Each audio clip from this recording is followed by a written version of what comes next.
우리 호세아 강해를 계속하고 있습니다. 호세아 2장과 3장, 특별히 2장을 통해서 우리는 이스라엘 백성들의 범죄에도 불구하고 그들을 용납하시고 용서하시는 변호사 하나님을 만날 수가 있었습니다. 그러나 호세아 4장에 들어가면 톤이 달라집니다. 호세아 4장 그리고 오늘의 5장에서 그럼에도 불구하고 우리의 미래를 위해서 우리의 죄악을 심각하게 지적하시는 검사 하나님을 우리는 만나게 됩니다. 호세아 4장의 검사 하나님, 그분은 4장 1절에 이런 말씀으로 논고를 시작했습니다. 이스라엘아 들으라, 이렇게 시작이 됩니다. 이제 그 논고가 5장에 계속되는데 5장에 들어와서는 3중의 경고 언어가 동원됩니다. 들으라뿐만 아니라 들으라, 깨달으라, 귀를 기울이라. 그 하나님의 논고가 계속되고 있습니다. 이제 5장 1절 말씀을 우리 함께 같이 읽겠습니다. 시작. 제사장들아 이를 들으라. 이스라엘 족속들아 깨달으라. 왕족들아 귀를 기울이라. 너에게 심판이 있나니 너희가 미스바에 대하여 올무가 되며 다볼 위에 친 그물이 되리라. 호세아 5장 1절에서는 특별히 제사장들이 등장하고 왕족들이 등장합니다. 제사장들은 종교 지도자들이라고 할 수가 있죠. 또 왕족들은 정치 지도자들입니다. 그들의 일련의 지도자로서의 실패 때문에 지금 이스라엘 백성들은 깊은 고난 속에 빠지기 시작한 것입니다. 그리고 그것은 일종의 하나님의 심판이었습니다. 이것을 이스라엘 백성 모두가 깨달아야 한다고 주님은 말씀하십니다. 깨달을 때까지 아마도 이 고난은 계속될지 모릅니다. 언제까지 계속되겠는가? 우리는 호세아 5장의 결론이라고 할 수 있는 마지막 15절의 말씀을 특별히 주목할 필요가 있습니다. 자, 15절 말씀을 같이 읽겠습니다. 다 같이 시작. 그들이 그 죄를 뉘우치고 내 얼굴을 구하기까지 내가 내 곳으로 돌아가리라. 그들이 고난을 받을 때 나를 간절히 구하리라. 언제까지예요? 내 얼굴을 구하기까지. 내 얼굴을 구하기까지. 그들이 다시 한번 하나님의 얼굴을 바라보며 간절히 그분의 임재와 존재를 구할 때까지 아마도 이 고난은 계속될 것이라고. 그러나 이 고난 속에서 그들이 간절히 다시 한번 나를 바라보며 나에게 간구하게 될 것이라고 말씀하십니다. 여기서 우리가 주님의 얼굴을 다시 구한다는 것, 이것은 회개를 전제한 말입니다. 우리가 돌이켜 그분의 얼굴을 찾고 구한다는 것, 회개한다는 것을 뜻하는 것입니다. 우리가 고난 중에서라도 다시 회개하고 주의 얼굴을 사모하기 시작하면 새로운 역사가 다시 시작될 수 있다는 것입니다. 그걸 위해서 우리는 인생의 고난을 다시 한번 들여다볼 필요가 있습니다. 시편 119편 71절의 말씀이 생각나지 않으시나요? 우리 같이 이 말씀을 읽도록 하겠습니다. 시작. 고난 당하는 것이 내게 유익이라 이로 말미암아 내가 주의 율례들을 배우게 되었나이다. 고난이 없이는 결코 배울 수 없는 주님의 레슨이 있어요. 고난 속에 그 레슨을 받고 주님은 우리를 교정하시고 새롭게 하신다는 것입니다. 이제 그 교정을 위해서 주께서 호세아 5장이 시작되면서 이 3중의 경고 언어를 던지십니다. 들으라. 그 다음에 뭐예요? 깨우치라. 그 다음에 귀를 기울이라. 자, 여기 그들이 주의 말씀을 심각하게 다시 한번 경청하면서 청산해야 할 4가지의 죄악이 있다라고 말씀하십니다. 우리가 다시 한번 주님의 얼굴을 대면하기 위해서 청산해야 할 4가지 죄악. 그것은 비단 그 시대 하나님의 백성들뿐만 아니라 오늘 우리 가운데도 계속되고 있는 죄악입니다. 4가지 죄악. 뭘까요? 그 첫째는 우상숭배의 죄악입니다. 우상숭배의 죄악. 여기 1절의 마지막 부분을 잘 보시면요. 1절의 마지막 부분에 너희가 미스바에 대하여 올무가 되고 다볼 위에 친 그물이 되리라. 두 지역이 등장해요. 미스바라는 지역, 다볼이라는 지역. 근데 이 두 지역은 다 높은 산지를 뜻합니다. 높은 언덕이에요. 높은 산지. 근데 옛날 이스라엘 백성들이 우상 숭배를 할 때, 우상을 향한 제단을 그들이 만들었을 때 대부분 이 높은 산 위에 그들은 우상의 제단을 만들었던 것입니다. 미스바라는 단어의 뜻 그 자체가 망대라는 뜻입니다. 높은 망대. 거기에도 우상 숭배가 성행했던 것입니다. 그 우상 숭배 때문에 내 백성들이 올무가 되고 있다 이렇게 지적하는 것이에요. 한때 미스바에 위대한 하나님의 부흥이 일어났던 적도 있어요. 그러나 부흥이 떠났을 때 백성들은 미스바 위에 우상의 제단을 설치하고 백성들로 하여금 그 우상의 올무가 되도록 만들었던 것입니다. 다볼도 마찬가지예요. 다볼도 높은 산입니다. 우리가 성지순례를 가면 종종 이 다볼산에 오르기도 합니다. 본래 이 다볼은 아름다운 산이고 하나님을 예배하고 찬양할 수 있는 좋은 장소이지만 이스라엘 백성들이 타락할 때 거기에도 우상의 제단이 설치되어 백성들의 영혼을 사로잡는 그물이 되었던 것입니다. 숲에 사냥꾼들이 마치 그물을 치고 먹이를 노리고 있듯 사단은 이 다볼 산 위에 우상의 제단을 만들어 영혼들을 거기 사로잡는 그물을 만들고 있었던 것입니다. 그러나 그들이 정말 회개했을 때 그 다볼에는 다시 새로운 장소로 변합니다. 하나님을 예배하는 곳, 찬양하는 곳으로 변할 수가 있습니다. 우리가 신약 성경을 읽어보면 예수님이 어느 날 변화산상에 올라가서 베드로, 야고보, 요한 이런 제자들과 함께 기도할 때 모세와 엘리야와 함께 주님이 등장하시면서 그분의 놀라운 신성의 영광을 드러내 보여주십니다. 그 변화산 중에 하나라고 그렇게 여겨지는 지역이 바로 다볼산입니다. 수년 전 우리 교회 성지순례 팀과 함께 성지순례를 했을 때 우리는 이 다볼산에 올랐던 적이 있습니다. 한번 보실까요? 네, 우리 팀입니다. 이게 산 위에요.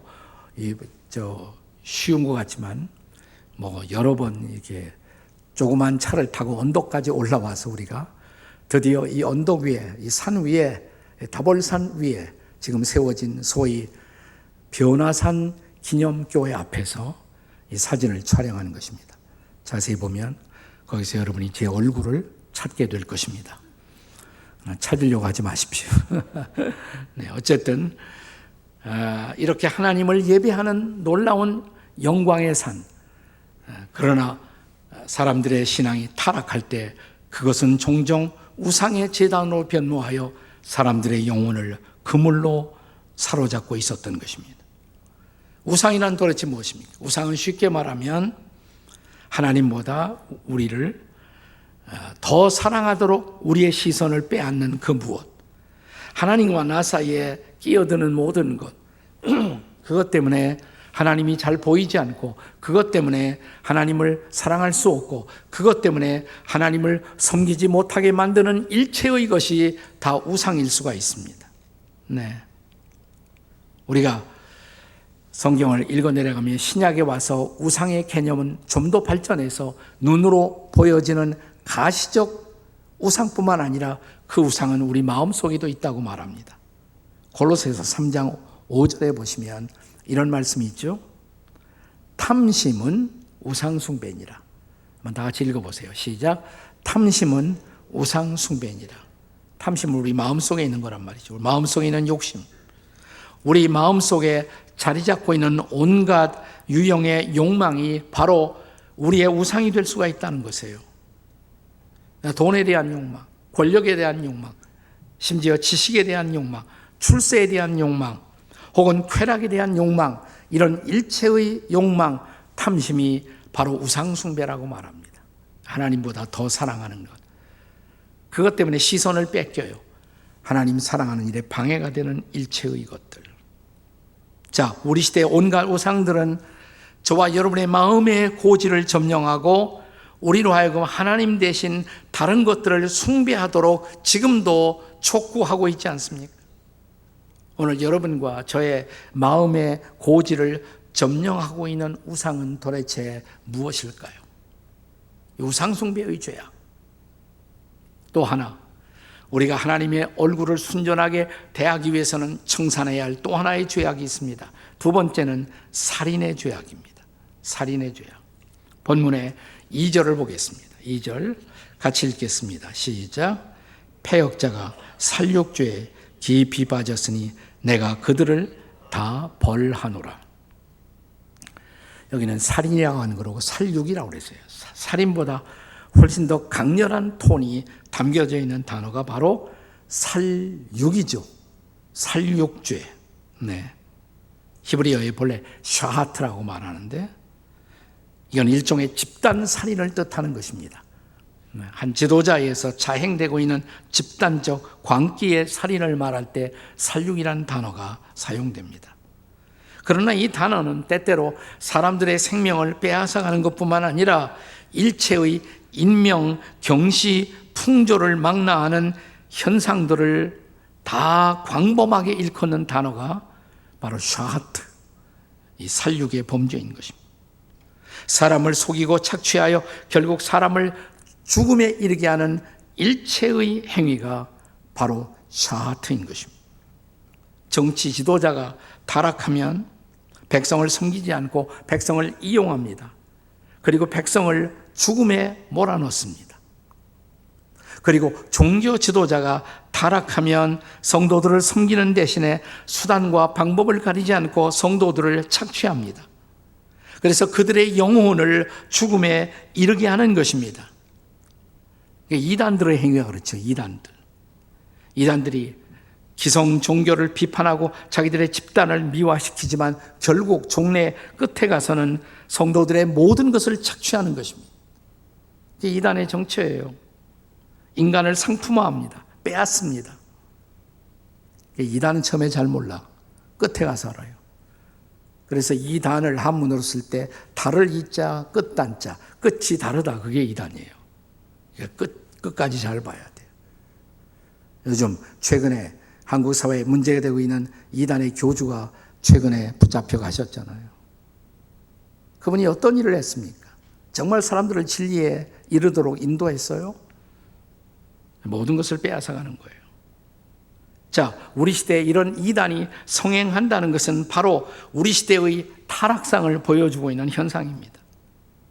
하나님이 살인을 혹은 살육죄를 미워하시는 이유, 하나님의 형상대로 지음받은 인간의 가치를 파괴하기 때문입니다.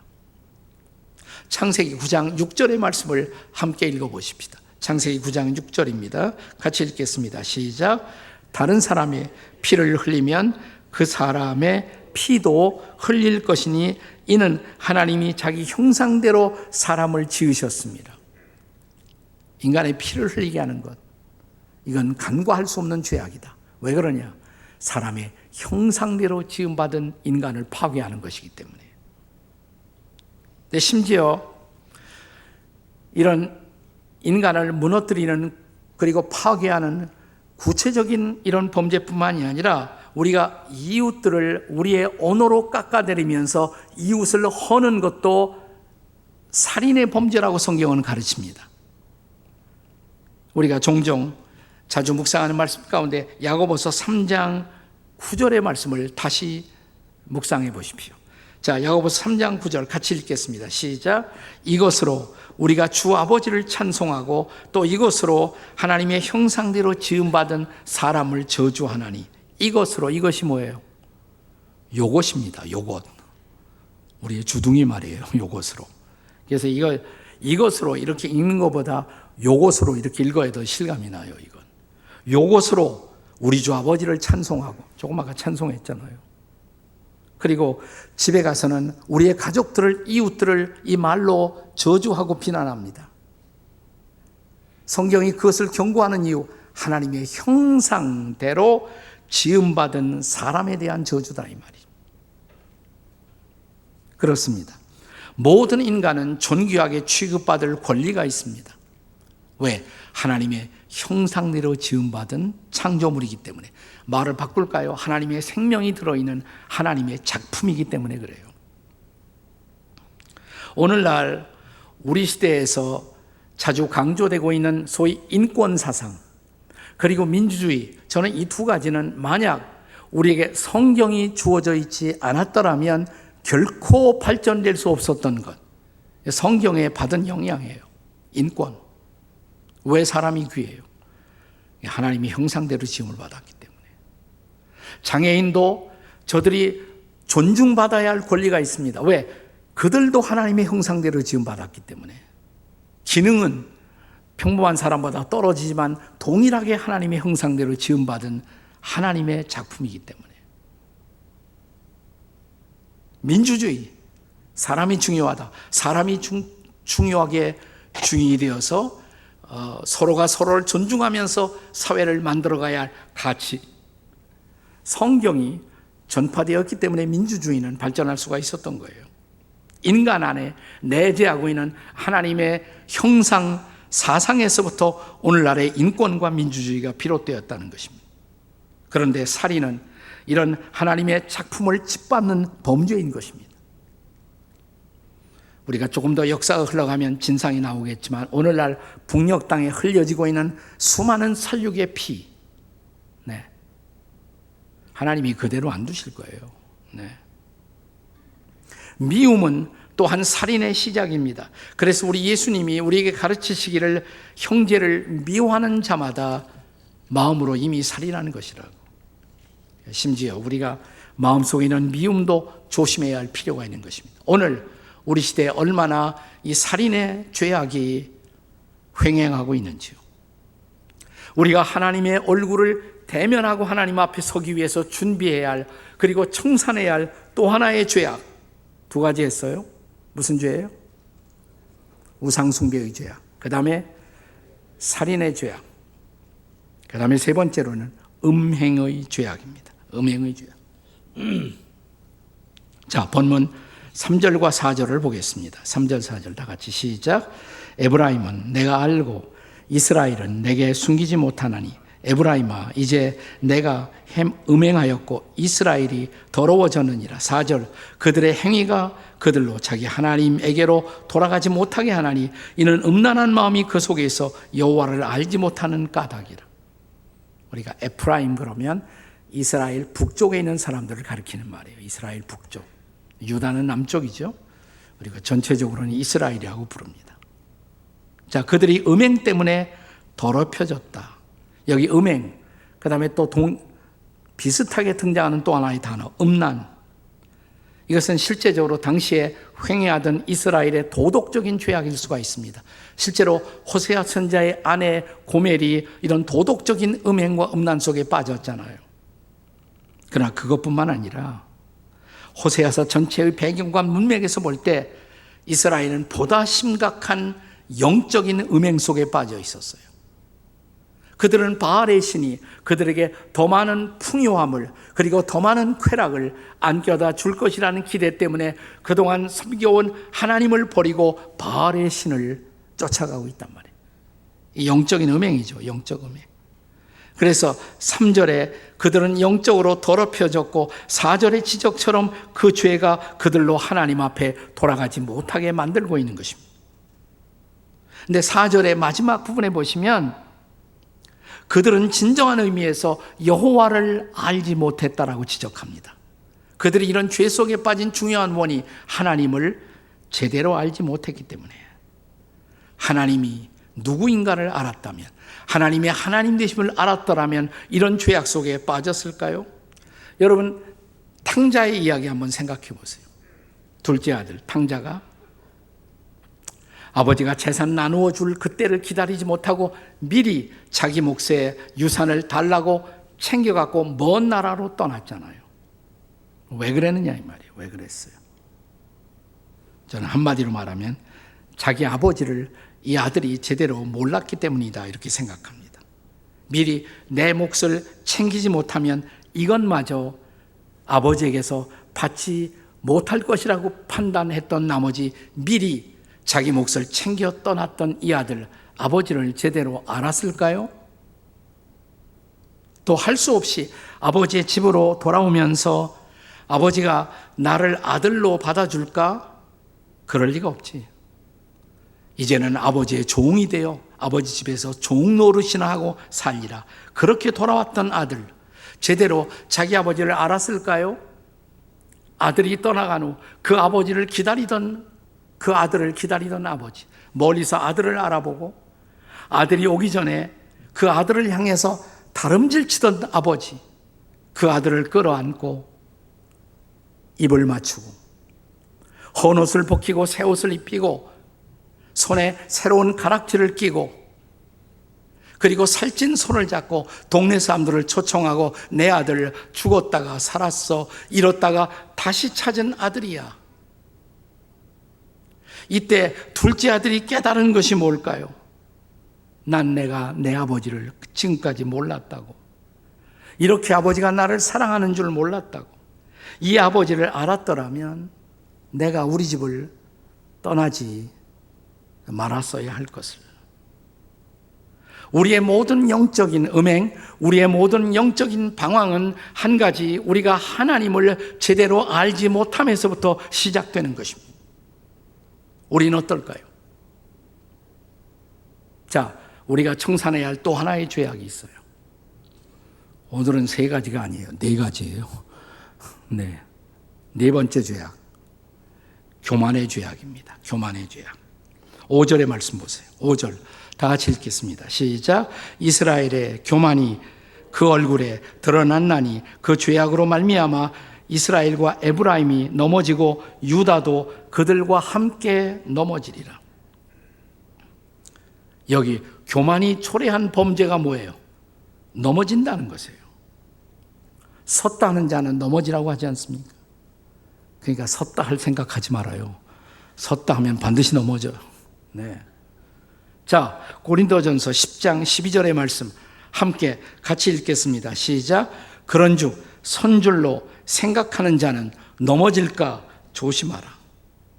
그런데 이 경고는 사실은 구약 성경에서부터 계속 있어 왔던 경고죠. 잠언 16장 18절의 말씀을 보십시오. 함께 같이 읽겠습니다. 시작.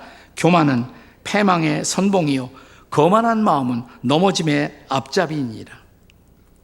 교만의 본질이 뭘까요? 그것은 한마디로 나 자신을 하나님보다 더 높은 자리에, 하나님의 자리에 나를 앉히는 행위, 그게 바로 교만이에요. 내 생각이 하나님보다 더 우월하다고 착각하는 것, 내 생각에, 판단에 절대성을 주장하는 것, 이게 바로 교만입니다. 나에게 이런 생각, 이런 지식을 주신 분이 하나님인 것을 망각하고 자신의 지식, 자신의 힘을 과신하고 행동하는 것, 그것이 바로 교만인 것입니다. 그들에게는 더 이상 하나님의 도움이 필요 없는 존재예요. 자, 호세아 4장 16절에 보시면 이미 그래서 주님은 이렇게 경고하십니다. 이스라엘을 향해. 호세아 4장 16절 읽겠습니다. 시작. 이스라엘은 완강한 암소처럼 완강하니 이제 여호와께서 어린 양을 먹임같이 그들을 먹이시겠느냐? 이스라엘 백성들이 마치 고집센 암소처럼 되었다는 거예요. 왜 암소가 숫소보다도 고집이 센지 난 모르겠어요. 하여튼 지금 이스라엘 백성들의 상태가 고집센 암소처럼 되었다. 아무의 말도 듣지 않고 아무의 도움도 받으려 하지 않는다는 것입니다. 그래서 다시 한번 어린 양처럼 그들을 품고자 하는 선한 목자 되신 하나님의 품으로 돌아오지 못하고 있는 이스라엘의 안타까운 모습입니다. 당시 이런 교만에 빠져있던 이스라엘 백성들과 지도자를 보시면서 하나님은 너희들의 교만이 너희들의 얼굴에 드러났다 이렇게 말씀하십니다. 교만은 숨기지 못하는 것 같아요. 교만은 드러나요.